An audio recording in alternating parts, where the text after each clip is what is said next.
Hello everyone and welcome back to the legal world.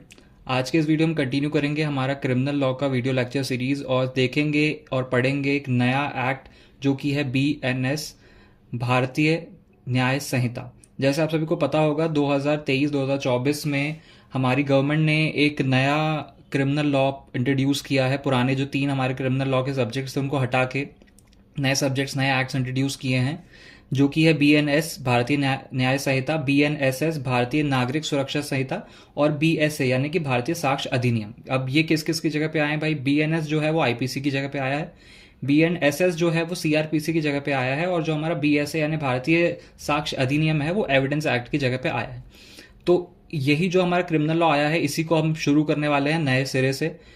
और इस video lecture series में आज हम चालू करेंगे BNS यानी कि भारतीय न्याय संहिता का इंट्रोडक्शन।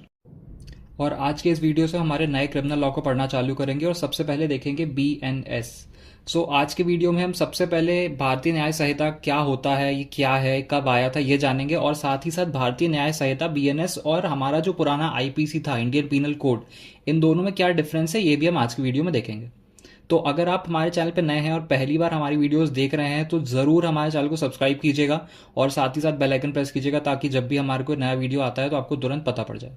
चलिए शुरू करते हैं आज का वीडियो। तो आज के लेक्चर में सबसे पहले देखेंगे बैकग्राउंड या फिर हिस्ट्री ऑफ क्रिमिनल लॉ। अगर आपने पहले क्रिमिनल लॉ पढ़ा है तो आपको इसकी हिस्ट्री पता होगी, लेकिन अगर आप पहली बार पढ़ रहे हैं तो मैं आज आपको एक बेसिक हिस्ट्री बता दूंगा कि इंडिया में क्रिमिनल लॉ की हिस्ट्री क्या है। तो भाई जो हमारा IPC है या हमारा जो क्रिमिनल लॉ है वो इंडिया में कैसे इंट्रोड्यूस हुआ या कैसे आया, इसके बारे में जान लेते हैं। तो 1834 में जब ब्रिटिश एरा था, जब इंडिया में ब्रिटिशर्स रूल करते थे, तब ब्रिटिशर्स ने एक लॉ कमिटी स्टैब्लिश करी थी। कब? 1834 में, जिसके हेड कौन थे? Thomas Babington Macaulay. Thomas Babington Macaulay इस लॉ कमिटी के हेड थे। 1834 में लॉ कमिटी स्टैब्लिश करी गई थी। किस चीज के लिए? इंडिया में क्रिमिनल लॉ को लाने के लिए। इसके पहले इंडिया में कोई क्रिमिनल लॉ नहीं था। हर किंगडम में या हर जगह अपना लोकल लॉज को चलाया जाता था, लेकिन ब्रिटिशर्स ने सोचा कि भाई हर जगह अलग लॉ होने के कारण उन्हें रूल करने में बहुत दिक्कत होती है। हर जगह एक अलग लॉ होता था, हर प्रोविंस में एक अलग तरह का अपना कानून होता था, हर जन अलग तरह से अपने एरिया को गवर्न करता था। तो ब्रिटिशर्स ने क्या सोचा कि हम पूरे इंडिया को एक सिंगल क्रिमिनल लॉ में बाइंड कर देते हैं।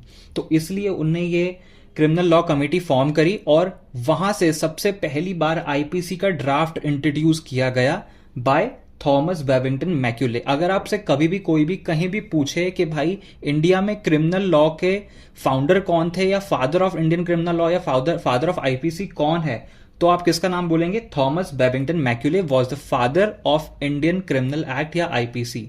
ठीक है। तो IPC या क्रिमिनल लॉ हमारे यहाँ कैसे आया था? 1834 में IPC का ड्राफ्ट पेश किया गया था। किसके द्वारा? लॉ कमेटी द्वारा, जो कि ब्रिटिशर्स ने बनाई थी। और फाइनली 1860 को ये IPC का जो ड्राफ्ट है, जो एक्ट था, वो इन्फोर्स हो गया था इंडिया पे। अब 1860 से लेके अभी 2024 तक हमारा वो पुराना IPC ही चला आ रहा था, अनलेस एंड अनटिल हमारी गवर्नमेंट ने एक नया क्रिमिनल लॉ इंट्रोड्यूस किया। ठीक है। अब जो हमारा नया क्रिमिनल लॉ है उसका नाम क्या है भाई? भारतीय न्याय संहिता 2023। ठीक है। लेकिन अगर आप इसकी डेट ऑफ इन्फोर्समेंट देखेंगे तो इसकी डेट ऑफ इन्फोर्समेंट क्या है? 1 जुलाई 2024। तो अगर ये 2024 को इन्फोर्स हुआ है तो फिर इसके नाम के आगे 2023 क्यों लिखा गया? इसका रीजन मैं आपको बताता हूं। जो हमारा ये बिल है BNS का, ये सबसे पहली बार कब इंट्रोड्यूस किया गया था लोकसभा में? ये सबसे पहली बार 1 अगस्त 2023 को इंट्रोड्यूस किया गया था लोकसभा में, लेकिन 12 दिसंबर 2023 को इसको विड्रॉ कर लिया गया था। कब? 1 अगस्त को सबसे पहली बार इंट्रोड्यूस हुआ था क्या? BNS का बिल, और 12 दिसंबर 2023 को यह विड्रॉ कर लिया गया था, और 12 दिसंबर 2023 को ही एक नया BNS का बिल पास किया गया था लोकसभा के सामने। ठीक है। और उसके बाद लोकसभा में जब यह बिल पास हुआ तो 20 दिसंबर 2023 को इस बिल को लोकसभा से एसेंट मिल गई थी, मान्यता मिल गई थी, और लोकसभा ने इस बिल को पास कर दिया था। 12 दिसंबर 2023 को बिल पेश किया गया लोकसभा के सामने, और 20 दिसंबर 2023 को लोकसभा ने इस बिल को पास कर दिया। फिर जैसे ही लोकसभा से बिल पास हुआ, ये कहां गया? राज्यसभा के पास गया। तब 21 दिसंबर 2023 को राज्यसभा ने भी इस बिल को पास किया। देन जब भी कोई बिल लोकसभा राज्यसभा से पास हो जाता है तब वो कहां जाता है? प्रेसिडेंट के पास जाता है, प्रेसिडेंट के एसेंट के लिए। तो 25 दिसंबर को सॉरी 29 दिसंबर 2022 को इस बिल को प्रेसिडेंट के एसेंट भी मिल गई और हमारा ये एक्ट जो है भारतीय न्याय संहिता ये पास हो गया। ये लोकसभा, राज्यसभा और प्रेसिडेंट के थ्रू पास हो गया, लेकिन अभी तक ये इन्फोर्स या इनैक्ट नहीं किया गया था। सॉरी, इन्फोर्स नहीं किया गया था पब्लिक के ऊपर। ये हमारे हाउस ऑफ पार्लियामेंट से पास हो गया, प्रेसिडेंट ने पास कर दिया, लेकिन अभी तक लोगों पे लागू नहीं किया गया था। तो इसे लागू कब किया गया, इसे इन्फोर्स कब किया गया? 1 जुलाई 2024 को। डेट से याद रखिएगा। लोकसभा में कब पेश हुआ ये? 12 दिसंबर 2023 को। 20 दिसंबर 2023 को लोकसभा ने इसे पास किया। 21 दिसंबर 2023 को राज्यसभा ने पास किया। 29 दिसंबर यानी 29 दिसंबर 2023 को इसे प्रेसिडेंट ने पास किया और उसके बाद फाइनली 1 जुलाई 2024 को ये बिल जो है ये इन्फोर्स कर दिया गया for the people of India. ठीक है, तो इसी वजह से जो हमारे भारतीय न्याय संहिता है इसके आगे 2023 लिखा हुआ है, क्योंकि इसको सबकी मान्यता, सारे एसेंट्स मिल गए थे 2023 में और ये बिल आया भी 2023 में था। हालांकि लोगों पे ये अप्लाई किया गया 2024 में, लेकिन ओरिजिनली ये बिल जो है ये 2023 में आ गया था।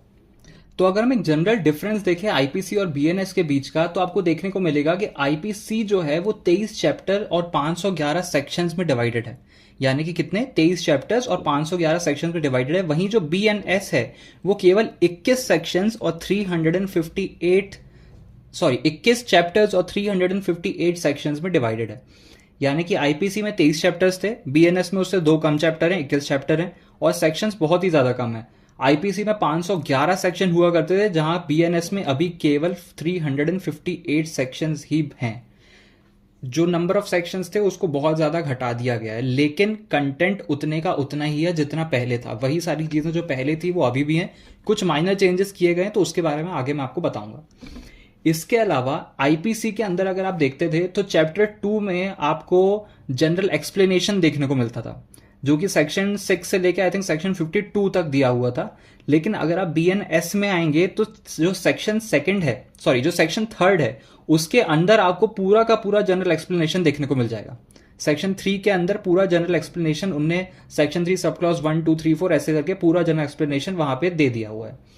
फिर उसके बाद जो हमारा आईपीसी था वो थोड़ा सा मेल टारगेटेड था, मतलब उसमें हर जगह अगर कोई ऑफेंस है तो वहां पे मेल टारगेट करके बताया जाता था कि भाई किसी मेल ने कोई ऑफेंस किया है। वहां कभी भी ऐसा नहीं दिखाया गया था कि किसी फीमेल ने ऑफेंस किया है। मोस्टली जगह पे ऐसा होता था। लेकिन जो बीएनएस है वो एक जेंडर न्यूट्रल एक्ट है।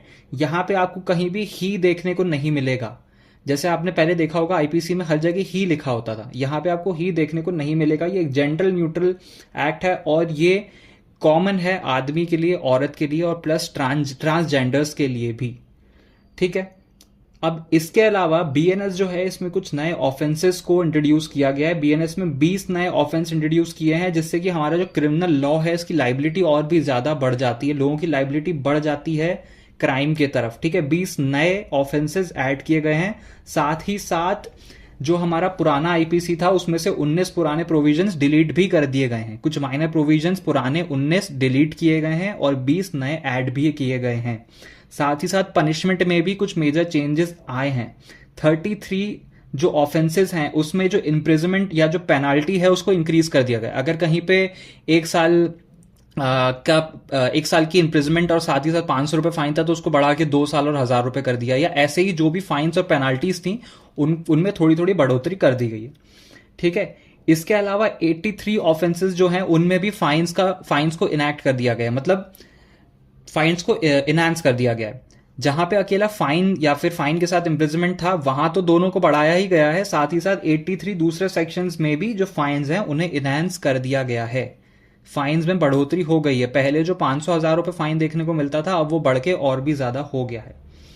इसके अलावा कई सारे ऐसे सेक्शंस हैं जिनमें कि मैंडेटरी पनिशमेंट, मिनिमम पनिशमेंट कर दी है कि यानी कि अगर आपने ऐसा मतलब उस लिस्ट में दिया हुआ अगर कोई ऑफेंस किया है तो आपको मिनिमम इतनी पनिशमेंट तो मिलेगी ही मिलेगी। ठीक, पहले क्या होता था कि इतने से इतनी मिलेगी, इतने से इतनी मिलेगी, लेकिन अब एक मिनिमम पनिशमेंट वहां सेट कर दी है कि अगर आपने इन सेक्शंस में, इन 23 सेक्शंस में कोई भी ऑफेंस किया है तो मैंडेटरी है कि आपको इतनी मिनिमम पनिशमेंट तो मिलनी ही मिलनी है। ठीक है, इसके अलावा जेंडर न्यूट्रल है। ये तो मैंने आपको बता दिया है कि भाई हमारा जो नया बीएनएस है ये बड़ा अच्छा है, जेंडर न्यूट्रल है। बिल्कुल भी ऐसा नहीं है कि मेल को ही गलत मानता है, ये इक्वल देखता है, मेल भी, फीमेल भी और ट्रांसजेंडर को भी। ठीक है, ये एक एग्जाम्पल के थ्रू मैं आपको बताता हूँ। जैसे कि पहले अगर आप देखते थे असॉल्ट हो गया या वॉयरिज्म हो गया या इम्पोर्टेशन ऑफ चिल्ड्रन हो गया, इसमें हमेशा आपको देखने को मिलता था कि ही या मेल के थ्रू किया गया है, मेल ने असॉल्ट किया या मेल ने वॉयरिज्म किया, या कोई आदमी किस बच्चों को उठा के ले जा रहा है, या फिर जो हमारा ऑफेंस अगेंस्ट बॉडी वाला पार्ट भी था वहां पे भी जो सेक्शंस थे वो मोस्टली मेल के अगेंस्ट दिखाए गए थे। लेकिन यहाँ नए बीएनएस में ऐसा नहीं है, यहाँ पे मेल फीमेल दोनों के ही अगेंस्ट उसको दिखाया गया। और इसके अलावा एक नया प्रोविजन पनिशमेंट का इंट्रोड्यूस किया गया है इंडिया में पहली बार। हालांकि इंडिया में ये प्रोविजन आज तक नहीं था, इसके पहले भी एक बार उस चीज को लेकर डिबेट हुई थी पार्लियामेंट में, लेकिन तब वो पनिशमेंट इंट्रोड्यूस नहीं करी थी। लेकिन अब फाइनली नए जो हमारा क्रिमिनल लॉ है बीएनएस, इसमें ये नया पनिशमेंट आया है जो कि है कम्युनिटी सर्विस की पनिशमेंट। आपने मोस्टली यूएस, यूके या यूरोपियन कंट्रीज में देखा होगा कि वो कम्युनिटी सर्विस की पनिशमेंट देते हैं, यानी कि अगर कोई व्यक्ति कोई ऑफेंस किया है तो उसको इम्प्रिजनमेंट या फाइन के अलावा कम्युनिटी सर्विस, यानी आपको सोशल सर्विस करनी है, बाहर जाना है, लोगों की मदद करनी है, कहीं पे कुछ अच्छा काम करना है, वो आपकी पनिशमेंट है। तो ये पनिशमेंट अब इंडिया में भी अप्लाई हो गई है, इंडिया में ये नई पनिशमेंट इंट्रोड्यूस करी गई है। ठीक है, मेरे ख्याल से इतना क्लियर होगा आप लोगों को। इसके अलावा कुछ नए डेफिनेशंस भी आए हैं, कुछ डेफिनेशंस में भी चेंजेस किए गए हैं, उसमें से कुछ मैं आपको अभी बता देता हूं। जैसे सबसे पहले एक चाइल्ड की डेफिनेशन ऐड हुई है, जहां पे ये कहता है child means any person below the age of 18 years. हालांकि ये चीज हमें सबको पता थी कि चाइल्ड या माइनर वही होता है जो 18 साल के नीचे होता है, लेकिन पहले आईपीसी में ये चीज कहीं भी डिफाइंड नहीं थी, लेकिन बीएनएस में क्लियरली डिफाइंड है that child means any person who is below the age of 18 years. ठीक है, दूसरा डॉक्यूमेंट्स। डॉक्यूमेंट्स में यहां कहता है includes electronic and digital records. पहले आईपीसी में इलेक्ट्रॉनिक या डिजिटल रिकॉर्ड्स कहीं भी डॉक्यूमेंट में नहीं आते थे। वो क्यों नहीं आते थे? क्योंकि जो हमारा आईपीसी था वो 1860 का एक्ट था, बहुत पुराना एक्ट था, और उसमें अमेंडमेंट्स हुए भी थे, तो टेक्नोलॉजिकली देखते हुए कोई अमेंडमेंट नहीं किया गया था।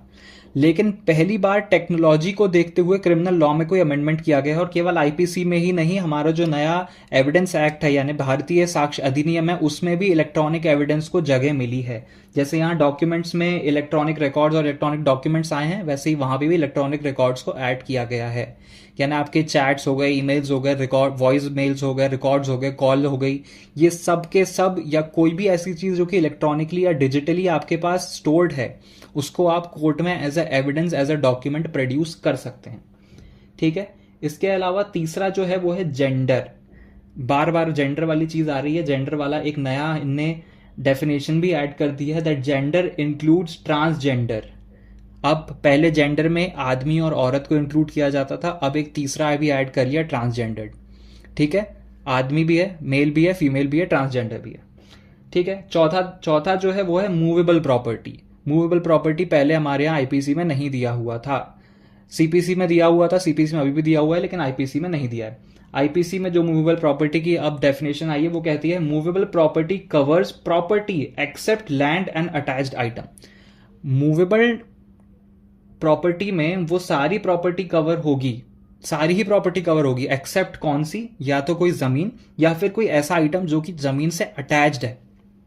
जमीन तो भाई वैसे भी मूवेबल में कवर नहीं होती है जमीन, क्योंकि इमूवेबल प्रॉपर्टी होती है। साथ ही साथ अगर कोई चीज है जो कि जमीन से अटैच्ड है तो वो भी मूवेबल प्रॉपर्टी में काउंट नहीं करी जाएगी, उसको इमूवेबल प्रॉपर्टी कंसीडर किया जाएगा। ठीक है, तो ये चार डेफिनेशन है, कौन कौन सी? एक तो चाइल्ड हो गया, दूसरा डॉक्यूमेंट हो गया, तीसरा जेंडर हो गया, और चौथा मूवेबल प्रॉपर्टी का हो गया। तो ये था हमारा एक बेसिक डिफरेंशिएशन आईपीसी और बीएनएस के बीच का। इसके अलावा अगर आपने बेयर एक्ट खरीदी है बीएनएस की, तो बीएनएस के बेयर एक्ट के शुरू में ही एक जनरल डिफरेंशिएशन दिया हुआ है हर एक सेक्शन का, कि आईपीसी में वो सेक्शन क्या था और कहां था, और साथ ही साथ बीएनएस में वो सेक्शन कहां दिया है और क्या बोलता है। तो अगर आपको ज्यादा डिटेल में देखना है कि डिफरेंशिएशन क्या है तो आप वहां से देख सकते हैं। अदरवाइज हम जब आगे लेक्चर सीरीज बनाएंगे, आगे वीडियोस बताएंगे, तो वहां में हर सेक्शन वाइज आपको उनके डिफरेंशिएशन बताता जाऊंगा। So that's all for today, मिलते हैं अगले वीडियो में। Till then goodbye and have a nice day.